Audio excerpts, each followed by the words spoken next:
अगर किसी mutual fund में एवरेज स्टॉक्स की संख्या देखी जाए तो ये 50 से 60 हो सकती है।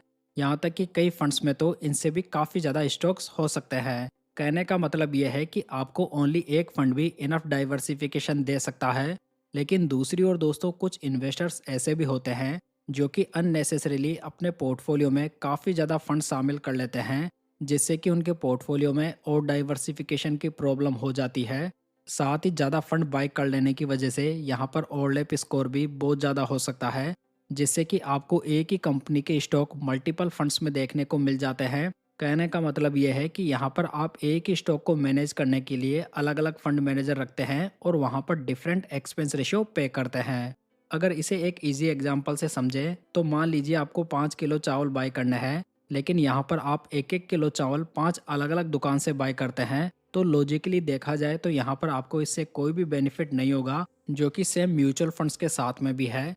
तो दोस्तों, आज मैं आपको ओनली 3 फंड्स का एक म्यूचुअल फंड पोर्टफोलियो बताऊंगा, जो कि 20 से लेकर 50 साल तक के इन्वेस्टर्स के लिए सूटेबल हो सकता है, बशर्ते वहां पर टाइम होराइजन कम से कम 8-10 साल का हो। तो चलिए विदाउट वेस्टिंग टाइम वीडियो शुरू करते हैं और बात करते हैं पहले फंड की, जो कि फ्लैक्सी कैप कैटेगरी से होगा। दोस्तों, ये कैटेगरी वैसे लार्ज कैप, मिड कैप और स्मॉल कैप तीनों के कॉम्बिनेशन वाली होती है, लेकिन जब आप अधिकतर फ्लेक्सी कैप फंड्स को देखेंगे तो इसमें most of investment large cap companies में ही होता है, यानी कि ये लार्ज कैप ओरिएंटेड होते हैं। सो देखा जाए तो ये कैटेगरी हमारे लिए लार्ज कैप कैटेगरी का काम भी करेगी। यहाँ पर इस कैटेगरी में मैंने ICICI prudential flexi cap fund को सिलेक्ट किया है। दोस्तों, ये fund most of reputed flexi cap funds की तुलना में थोड़ा नया फंड है, लेकिन साथ ही ये फंड एक रेपुटेड फंड हाउस का फंड है। सो आगे जाकर ये फंड भी पारंपरिक फ्लेक्सी कैप फंड और एचडीएफसी फ्लेक्सी कैप फंड जैसा बड़ा फंड बन सकता है।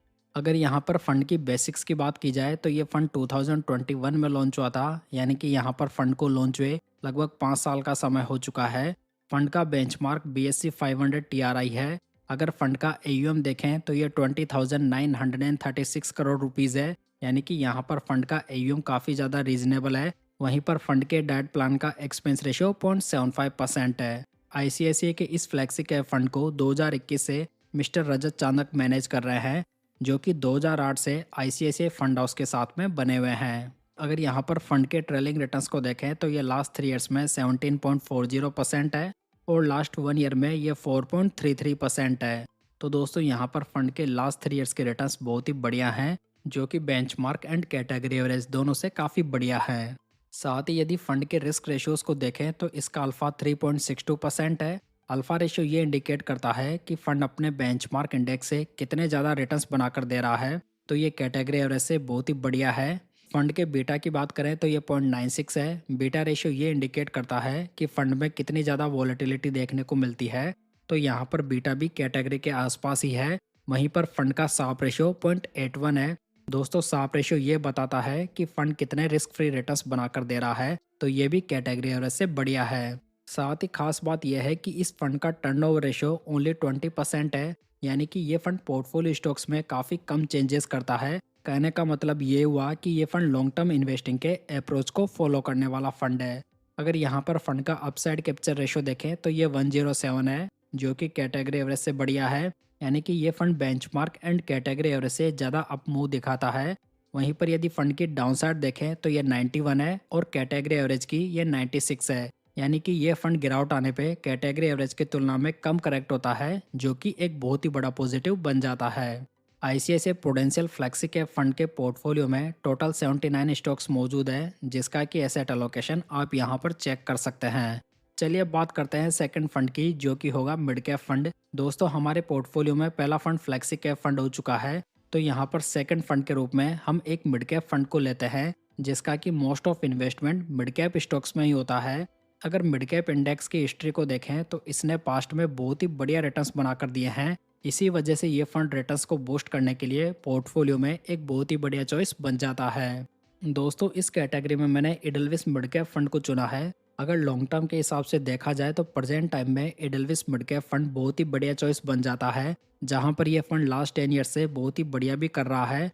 अगर यहाँ पर फंड की बेसिक्स की बात करें तो यह फंड 2007 में लॉन्च हुआ था। फंड का benchmark index Nifty mid cap 150 TRI है, फंड का लेटेस्ट एयूएम 15,911 करोड़ रुपीस है। वहीं पर फंड के डाइट प्लान का एक्सपेंस रेशो 0.60% है। इस मिड कैप फंड को 2021 से मिस्टर त्रिदीप भट्टाचार्य और 2024 से मिस्टर ध्रुव भाटिया और मिस्टर राज कोराडिया मैनेज कर रहे हैं।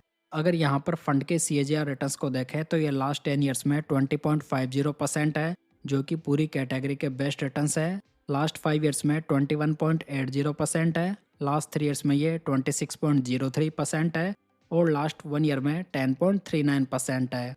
तो ओवरऑल देखा जाए तो 10 सालों के पीरियड में ये फंड आपको मोर देन 20% के CAGR रिटर्न्स बनाकर दे रहा है, जो कि बहुत ही बढ़िया रिटर्न्स माने जा सकते हैं। अगर आगे बढ़े और फंड के रिस्क रेशियोज को देखें तो यहाँ पर फंड का अल्फा 4.16% है, जो कि कैटेगरी एवरेज से बहुत ही बढ़िया है। फंड का बीटा 0.95 है, यानी कि ये फंड बहुत ज़्यादा वोलेटाइल भी नहीं है। साथ ही फंड का साप रेशियो 1.08 है, जो भी कैटेगरी एवरेज से बहुत ही बढ़िया है। साथ ही दोस्तों Edelweiss mid cap fund value investing के अप्रोच को फॉलो करता है, जिसकी वजह से यहाँ पर बहुत ही बढ़िया कंसिस्टेंसी भी देखने को मिल जाती है, जहाँ पर इसका टर्नओवर रेशियो ओनली 36% है, यानी कि ये फंड बाई एंड होल्ड की स्ट्रेटजी को ज़्यादा फॉलो करता है। अगर यहाँ पर फंड का अपसाइड कैप्चर रेशियो देखें तो ये 100 है, जो कि कैटेगरी एवरेज से बढ़िया है। अगर डाउनसाइड प्रोटेक्शन देखें तो ये कैटेगरी एवरेज से बेटर है। इडलविस मिड कैप फंड के पोर्टफोलियो में टोटल 89 स्टॉक्स मौजूद है, जिसका कि एसेट एलोकेशन आप यहाँ पर देख सकते हैं। दोस्तों मैंने म्यूचुअल फंड की एक बहुत ही बढ़िया मास्टर ई बुक तैयार की है, जिसमें कि मैंने अपना पूरा म्यूचुअल फंड का अनुभव साझा किया है। साथ ही म्यूचुअल फंड के सभी कॉन्सेप्ट को मैंने इसमें क्लियर किया है। तो यदि आप इसमें इंटरेस्टेड हैं तो आप इसे डिस्क्रिप्शन बॉक्स या पिन कमेंट से डाउनलोड कर सकते हैं।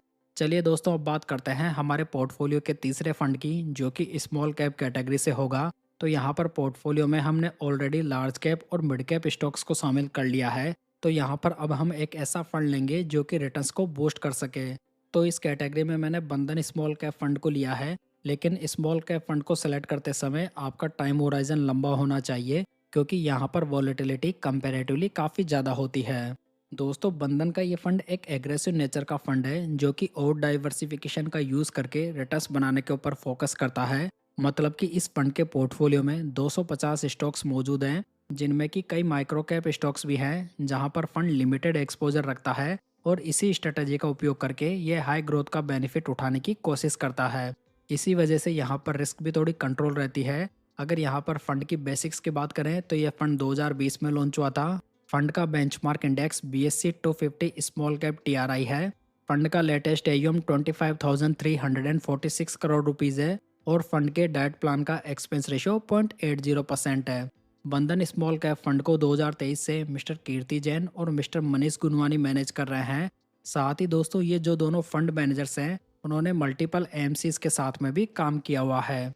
अगर यहाँ पर फंड के 5 साल के रिटर्न्स को देखें तो ये 23.44% है, जहाँ पर इसकी पूरी कैटेगरी में फर्स्ट रैंक है। लास्ट 3 ईयर्स में ये 30.81% है और लास्ट 1 ईयर में ये 9% है।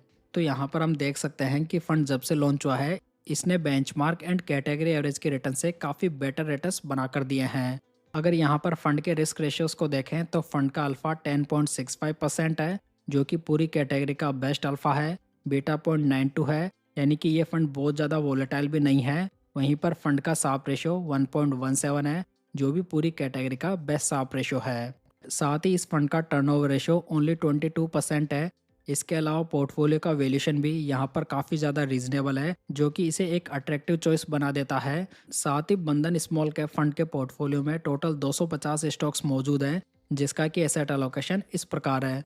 ओवरऑल ये फंड एग्रेसिव इन्वेस्टर्स के लिए एक बहुत ही बढ़िया चॉइस हो सकता है। तो दोस्तों ये थे वो 3 म्यूचुअल फंड्स जो कि एक अच्छे पोर्टफोलियो का निर्माण कर सकते हैं। यदि ये जानकारी आपको पसंद आई हो तो वीडियो को लाइक, कमेंट एंड शेयर जरूर कीजिएगा। साथ ही इस चैनल को सब्सक्राइब जरूर कर लीजिएगा। तो चलिए दोस्तों फिर मिलते हैं किसी नई इन्फॉर्मेशन के साथ।